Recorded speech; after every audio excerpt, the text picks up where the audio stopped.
मनीष सिसोदिया की जेल से रिहाई, अब बाहर सियासी लड़ाई। मनीष सिसोदिया को 17 महीने बाद सुप्रीम कोर्ट ने दी बेल। आपने लगाया आरोप, बीजेपी ने रचा था साजिश का खेल। ईडी सीबीआई के पास नहीं थे सबूत, झूठे केस में भेजा था जेल। दिल्ली के कथित शराब नीति मामले में सुप्रीम कोर्ट ने दिल्ली के पूर्व उप मुख्यमंत्री मनीष सिसोदिया को जमानत दे दी है।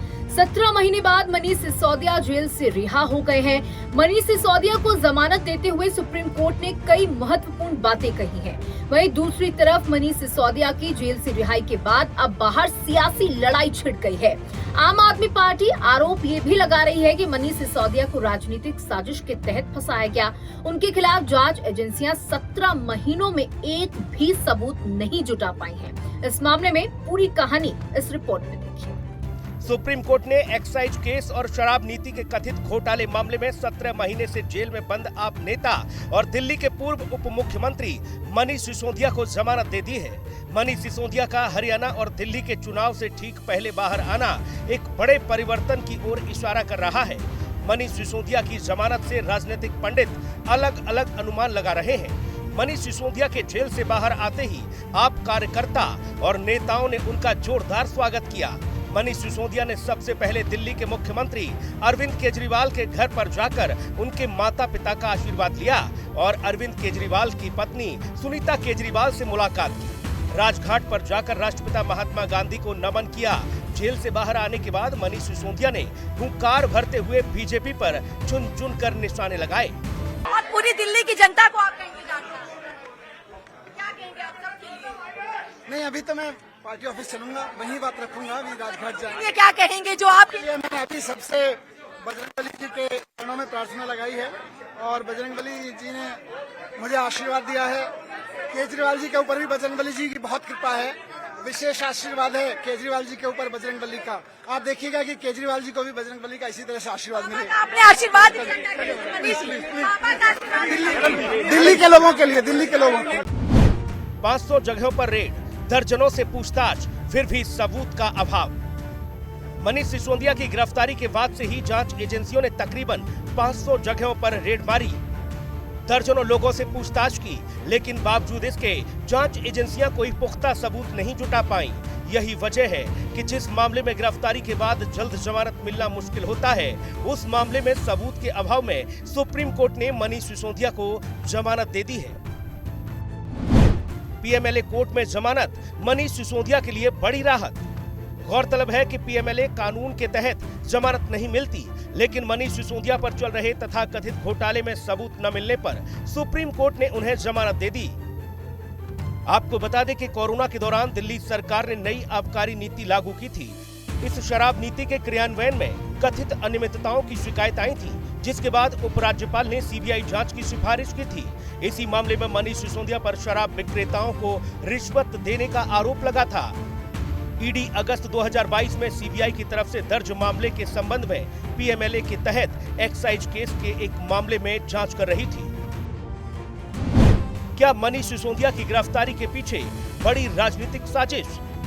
आम आदमी पार्टी कह रही है कि मनीष सिसोदिया के केस में सबूत न मिलना और उनकी गिरफ्तारी के पीछे बड़ी राजनीतिक साजिश का संदेह साबित होता दिख रहा है। 17 महीने की गिरफ्तारी के बाद मनीष सिसोदिया के दिल्ली के घर से लेकर गांव वाले घर तक जांच एजेंसियों ने रेड की, लेकिन इसके बावजूद जांच एजेंसियों को मनीष सिसोदिया से जुड़े पर्याप्त सबूत नहीं मिले। मनीष सिसोदिया के घर वालों से भी पूछताछ की गई और अन्य आम आदमी पार्टी के नेताओं से भी लगातार पूछताछ की गई थी। इसीलिए आम आदमी पार्टी आरोप लगा रही है कि पूरे प्रकरण के बाद अब साफ इशारा होता है कि कहीं न कहीं मनीष सिसोदिया को राजनीतिक द्वेष और आम आदमी पार्टी की छवि को खराब करने के लिए गिरफ्तार किया गया था। सुप्रीम कोर्ट ने मनीष सिसोदिया को बेल देने से पहले क्या कहा? आपको बता दें कि सुप्रीम कोर्ट ने मनीष सिसोदिया की जमानत याचिका पर 6 अगस्त को फैसला सुरक्षित रखा था।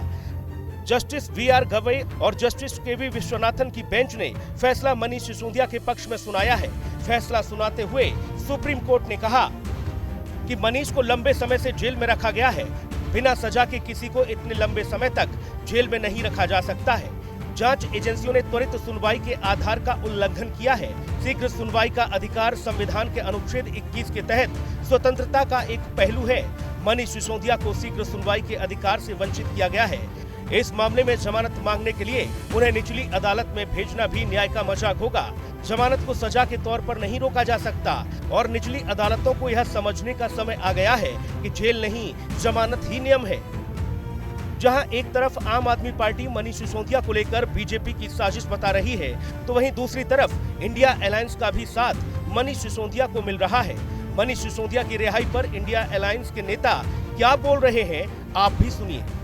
नहीं, हमें उम्मीद है कि सबको न्याय मिलेगा और खासकर आप पार्टी के जितने नेता जेल में हैं, अरविंद केजरीवाल, उन्हें भी न्याय मिलेगा। Delayed relief that Mr. Manish Sisodia has got, and we thank the Honorable Supreme Court for granting him this relief. And we also question the government for the need to keep a person occupying a constitutional post for so long, for 17 months behind bars.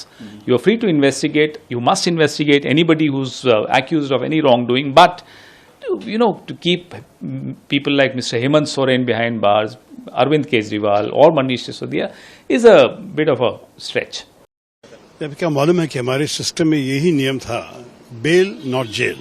तो अभी 2 साल के बाद एक कदम मेरे ख्याल में अच्छी बात है, लेकिन इससे भी पहले होना चाहिए था। सिसोदिया को है आज बेल मिल गया। बेल मिल गया, बड़ी खुशी की बात है। मैं कहूँगा इसको बहुत देर कर दी, लेकिन ये डिवाइन जस्टिस हुआ, बहुत अच्छा लगा। दुनिया चाह रही थी, दुनिया मना रही थी, दुनिया की प्रार्थनाएं दुआएं उनके साथ थी। लगा कि उनके साथ बहुत जुल्म और ज्यादती हुई, लेकिन अब उम्मीद है कि जल्द से जल्द सत्येंद्र जैन को भी, और खासकर सबके सर्वदल प्रिय देश का इतना बड़ा नेता केजरीवाल, जिसके प्रति लोगों को बहुत चाह है, आदर है, मान है, सम्मान है, ऐसे केजरीवाल जी को भी जल्द से जल्द ऐसे ही डिवाइन जस्टिस मिलेगा। अब देर नहीं होनी चाहिए, बस हमारी यही दुआ है। काफी ज्यादती हुई, ऐसा होना नहीं चाहिए था। जब सुप्रीम कोर्ट हो, हाई कोर्ट हो, स्पेशल कोर्ट हो, हमेशा ये कहते रहे कि जांच की जहां तक आपको इंट्रोगेशन का एक पहला ये दौर रहता है, वो पूरा हो जाने के बाद कस्टडी की जरूरत नहीं रहती। कस्टडी किस लिए? वो ये कस्टडी यानी किसी का छल करना, इस तरह का एक इस तरह से एक एंगल से देखा जाता है, जो आम आदमी के लिए, लोगों के लिए, जानकारों के लिए, सभी के लिए रहता है और ये पीड़ा रहती है। वो पीड़ा अब सुप्रीम कोर्ट ने समाप्त कर दी है। मनोज सिसोदिया, अब उनका पूरा पक्ष आने वाले दिनों में मुकदमा चलता रहेगा, वो तो रखेंगे और मैं समझता हूं बरी होने के लिए एक पहले स्टेप उनके लिए बहुत अच्छी रहेगी। हिंदुस्तान में आज कई सारे ऐसे केसेस हैं, कई सारे ऐसे लोग हैं, चार्जशीट फाइल हो जाने के बाद भी महीने भर उनको years on they are being incarcerated, they are being imprisoned, which is definitely wrong. I welcome the verdict of Supreme Court, in granting bail to Mr. Manish Sisodia. I do hope that everybody against whom charge sheet has already been filed, be it Kavita, be it Mr. Kejriwal, and anybody else in the case, or any other case for that matter, also will get the relief, because this is truly atrocious. Because to keep somebody in the prison for, a long, prolonged period of time, curtailing their freedom, curtailing their liberty, and basically infringing on all the democratic values that we espouse in the Constitution is truly wrong. And I do believe and I do pray that Kavita and others also will be getting the relief, judicial relief soon. आपको बता दें कि मनीष सिसोदिया को दिल्ली शराब नीति घोटाले से जुड़े सीबीआई और ईडी दोनों केस में राहत मिली है। सीबीआई ने भ्रष्टाचार केस में मनीष सिसोदिया को 26 फरवरी 2023 को गिरफ्तार किया था, जबकि ईडी ने 9 मार्च 2023 में उन्हें एक्साइज के मामले में गिरफ्तार किया था। इसके बाद उन्होंने 28 फरवरी 2023 को अपने मंत्री पद से इस्तीफा दिया था। अब सुप्रीम कोर्ट से जमानत मिलने के बाद वो जेल से रिहा हो गए हैं। ब्यूरो रिपोर्ट, हिंदी खबर।